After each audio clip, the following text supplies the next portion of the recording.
હરિપ્રબોધમ સંસ્થા દ્વારા જે હરિપ્રસાદ મહારાજના અવતરણ દિવસે યુથ કન્વેન્શન યોજવામાં આવ્યું છે.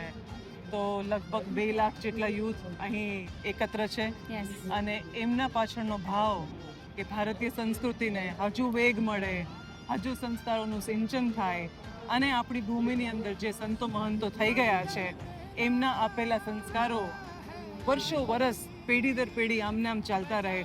તો આજે અહીંયા આમંત્રણ મેળવીને સ્વામીજીનું હું ખૂબ ખૂબ કૃતજ્ઞ છું.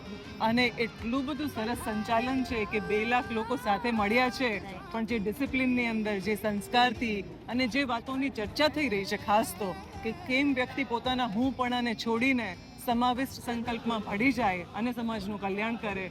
તો આજે આ પ્રસંગે અહીંયા આવીને હું ખૂબ કૃતજ્ઞ અનુભવું છું. અને મેમ, તમને અહીંયાનું યુથનું ઇન્વોલ્વમેન્ટ છે જે સ્પિરિચ્યુઆલિટી પ્રત્યે, એ તમને કેવું લાગી રહ્યું છે? આખા ભારતમાં જોઈએ તો અક્રોસ ઇન્ડિયા એક તમને રિનોન્ડ ભાવ જોઈ શકાય કે યંગ લોકોનું સ્પિરિચ્યુઆલિટી તરફનું, આપણા ધર્મ તરફનું એક જાગૃતતા આવી રહી છે અને લોકો વધારે ને વધારે માત્રામાં એમાં જોડાવા ઈચ્છે છે. અને આ એક પોઝિટિવ સાઇન છે કે ઇન્ડિયાનો અપરાઇઝ જે આપણા પ્રાઇમ મિનિસ્ટર સર તો કરી જ રહ્યા છે, પણ એની સાથે સાથે એમની ટીમમાં આપણે સૌ જોડાઈને ભારતનું અત્યારે ઉત્થાન કઈ રીતે થાય એમાં ધર્મનો કેટલો મોટો ભાગ છે એ આ સંસ્થાને જોઈને ખબર પડે.